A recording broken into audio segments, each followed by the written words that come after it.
তোফায়েল আপনি প্রশ্ন করেছেন, অনেকেই দেখা যায় বিবাহের আগে হারাম সম্পর্ক ও জেনা করে, কিন্তু তারা আবার সালাতও পড়ে, সেই সালাত আল্লাহর দরবারে কবুল হবে কিনা।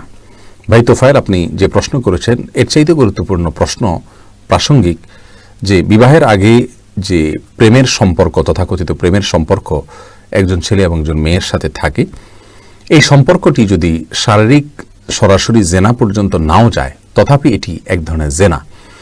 এবং এই হারাম সম্পর্ক, অবৈধ সম্পর্ক যদি কারোর মধ্যে থাকে, একটা শাস্তি তার দুনিয়াতে নিশ্চিত, তা হলো তার দাম্পত্য জীবনে আল্লাহ সুবহানাহু ওয়া তাআলা তাকে শান্তি এবং সুখ দান করবেন না। আর সেই সাথে এই জেনার যে অপরাধ, জেনার যে দায়, এর জন্য জাহান্নামের আযাব তার জন্য অপেক্ষা করবে। এটা বড় ধরনের একটি গুনাহ এবং কবিরা গুনাহ এবং বড় ধরনের অপরাধ।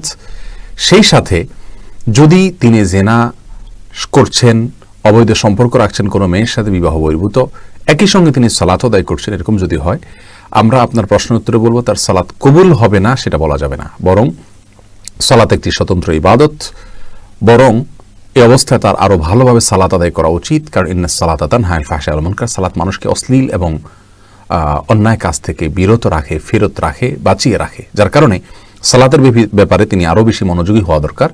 তার সালাত কবুল হবে না এভাবে আমরা বলবো না, তবে হ্যাঁ, যে সালাত তাকে গুনাহ থেকে বাঁচাচ্ছে না, সেই সালাত খুব বেশি মানসম্মত নয়, এটা অনুমান করা যায়। কিন্তু সালাত কবুল হবে না বা আল্লাহ সুবহানাহু ওয়া তাআলার কাছে এটা গ্রহণযোগ্য হবে না, এরকম কোনো কথা বলার কোনো সুযোগ নেই আপাত দৃষ্টিতে।